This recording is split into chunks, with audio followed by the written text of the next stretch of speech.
All right, it's been a while, hasn't it? I've been camping. Just got back today, an hour ago, and I had a chance to read through to past chapter 11, and I have one more chapter to go with subbook 2. Then I'll be halfway, I guess. Uh, Holy crap, it's so good. So good. We just got this last scene with Ublala going to Karsa and saying the whole lead us war leader thing that we got in House of Chains.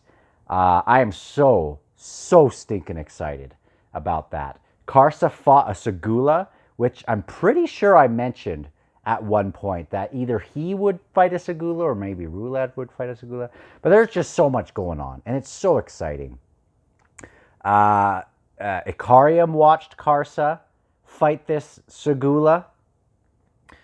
What else is going on? We had Featherwitch and the Errant having their little meeting, and she stabs the Errant, like swallows his eye, but she stabs him in the Errant in the eye with Bryce's finger, which is a pendant, which kind of takes you back to the Bone Hunters sort of thing too, like the bone stuff that they had. So cool. I so hope that Bryce is back in one way or another. The Sita Kurokan, which I love so much, is still getting her done or whatever. We have. And I was just reading this in our tent in the rain at night over the last couple of nights.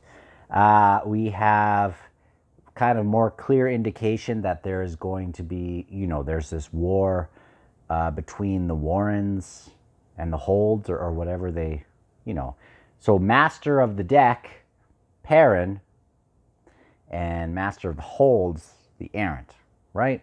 Getting that right? That is so cool. Perrin isn't my favorite character in the sense that he's like the most interesting, even though he is quite interesting. But his job is maybe the most compelling so far to me. It's just so compelling. And, he's the one that was in the prologue. Like it seems like this series has him at the center in one way or another. But so cool. Also, we have. It's just so fascinating the way that Steven Erikson writes different characters. I again, I'm going to mention it again. I've been writing some stuff, but I can write villains in a way that I feel comfortable. Like I like doing menacing, whatever. Also, I feel comfortable with some of the more contemplative types of characters, with the italics and stuff. But the way that Steven Erikson writes these different characters and makes them so real, and it so is showcased the best, I feel, with these meetings with Tehol and Bug and Ublala and Janeth. And it just has these four such different characters in the room. And he just makes them shine, which is so awesome. It's so awesome. And he has done this with so many characters. It's just so cool. Like it's not like he's written this series where you have the three main characters and everyone's sort of a side character. He really gives so much life into these characters that he has written. And it's so awesome.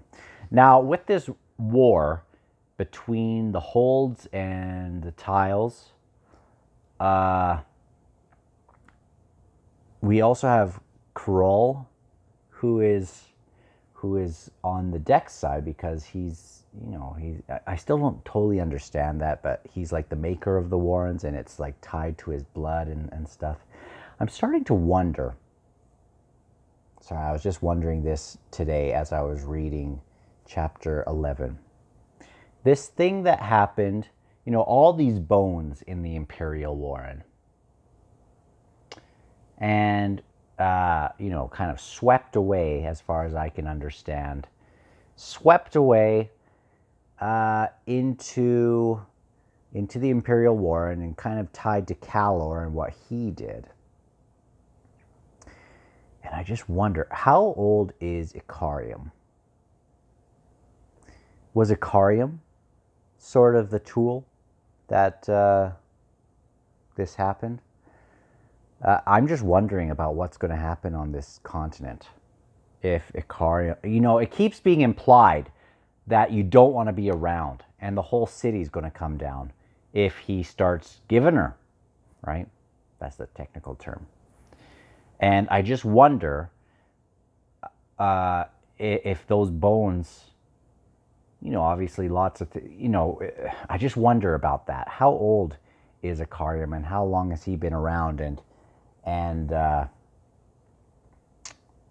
is he just destroying cities, or is he destroying whole continents when he kind of goes supernova? It's so cool. The only anime I ever watched growing up was Dragon Ball Z. And it has some of those same sort of vibes with old Icarium and now Rulad and Karsa. It's just like these characters who aren't just very strong mortals, but it's like they are strong, exponentially strong to magnitudes higher than any mortal. Which I just want to know what happens when Icarium goes off. And I hope Mappo shows up, right? I hope Mappo shows up. And I hope it's not just going to be a sad story for old Mappo, even though this whole thing has been a sad story for Mappo. Other things I'm looking forward to. This thing that Quick Ben is doing with Onrak and Troll. It's been a couple chapters, so I'd forget some of the details, but I'm sure I'll get back to it probably in chapter 12 if I was guessing. This stuff with Silch's Ruin and Saren, the war with Red Mask and all. There's just so many plot lines that Reaper's Gale is, I think, so masterfully handling. This has been the book, other than Memories of Ice. Memories of Ice was the one where I loved every scene.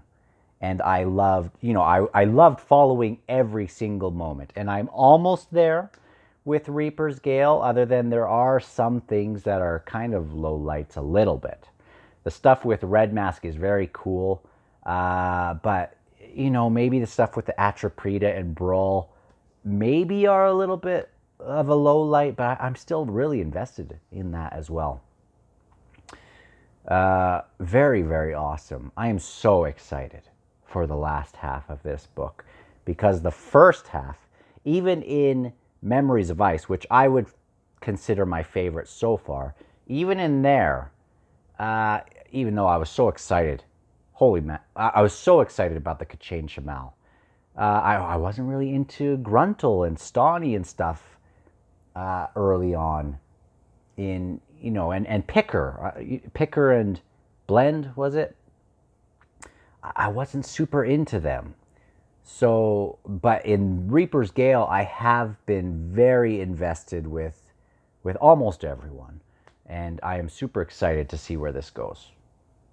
And I imagine I'll get through chapter 12, maybe today if I have some time, but for sure tomorrow.